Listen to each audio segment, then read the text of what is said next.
नमस्कार, आदाब, अस्सलाम वालेकुम। मैं अली अशरफ फातमी द हिंद की आवाज़ न्यूज़ यूट्यूब चैनल में आपका स्वागत है। आज हम बात करेंगे किसके गले में ढाका की जनता पहनाएगी जीत का माला, और उस जीत का माला जिनके गले में पहनाएगी उसकी आधारभूत संरचनाएं क्या होगी और उसकी मुख्य मांगे क्या होंगी, जिसके बिना पर ढाका की जनता उनके गले में जीत की माला पहनाएंगी। आज इस पे बात होगी। बिहार की राजनीति की रणनीति जाति के आधार पर रही है, लेकिन अब सारे लोग शिक्षित और समझदार हो चुके हैं। इस बिना पर अब लोग पार्टी विशेष पर नहीं बल्कि विकास के नाम पर वोट देना चाहते हैं, तथा जो आपकी सेवा कर सके, जो सड़क, नाली, गली, सार्वजनिक जगहों की मुख्य रूप से उपलब्धता तथा उससे लाभ मिल सके, तथा हिंदू मुस्लिम सांप्रदायिक दंगों से दूर रख सके, तथा बहू बेटी की इज्जत व आबरू बचा सके। घूस जैसे दुराचार और घूस जैसे भ्रष्टाचार चीजों पर लगाम लगा सके,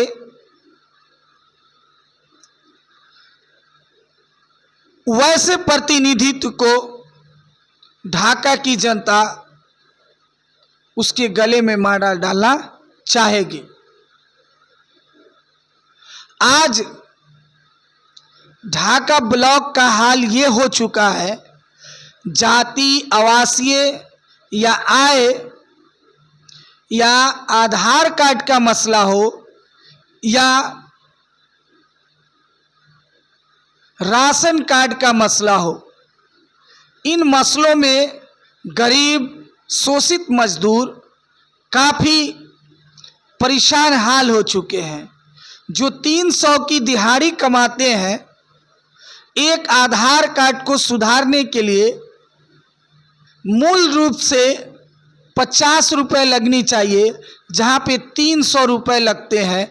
अगर किसी के पास अगर 5 बच्चे हैं तो 300 के हिसाब से आप जोड़ लीजिए कि 5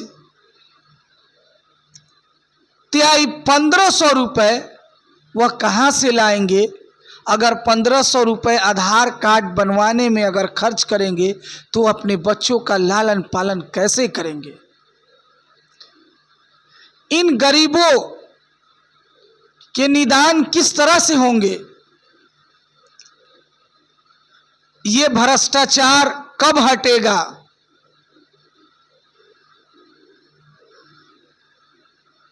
इस पर बात होगी। वोट से जीतने पर वह बादशाह बन जाए और जो जनता ने उनको पलकों पे बैठाकर विधानसभा भेजने का काम करती है, तो उसे उस कुर्सी से उतारने का काम भी करती है।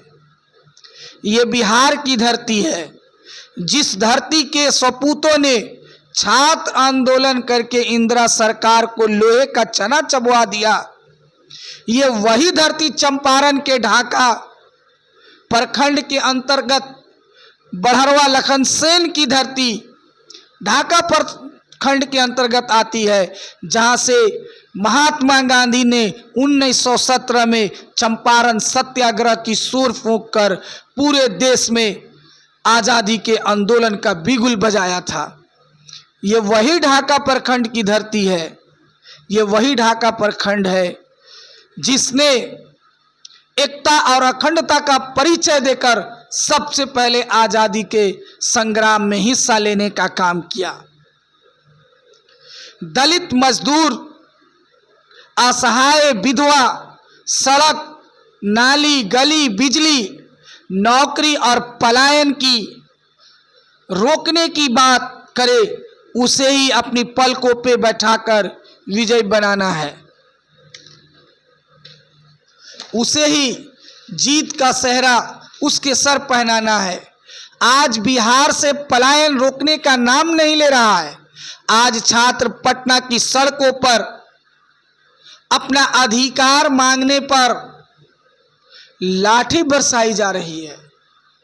लोग MA, MCom, MSc, BEd, MEd, DElEd, PhD की डिग्री प्राप्त करने के पश्चात वह बेरोजगार बैठे हैं।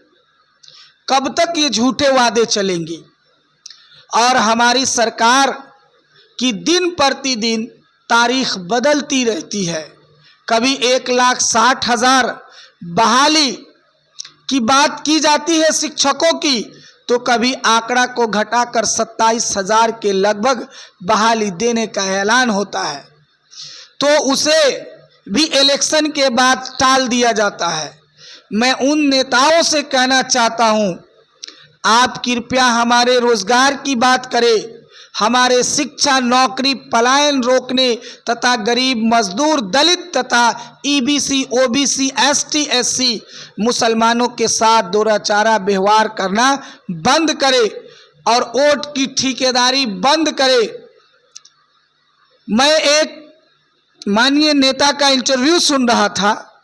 उन्होंने बताया कि काफ़ी मौलवी, मुल्ला और गांव के बुद्धिजीवी लोग जमा होकर माननीय नीतीश कुमार को फिर से 2025 में सीएम बनाने की फिर से संकल्प ले रहे हैं। मैं उनसे पूछना चाहता हूं, क्या मौलाना, मौलवी और कुछ ही बुद्धिजीवी लोग की वोट से ही नीतीश कुमार जीतते हैं कि उन दलित, मजदूर और पिछड़े शोषित विधवा की वोट से भी जीतते हैं? उनका भी तो हाल आपको जानना चाहिए।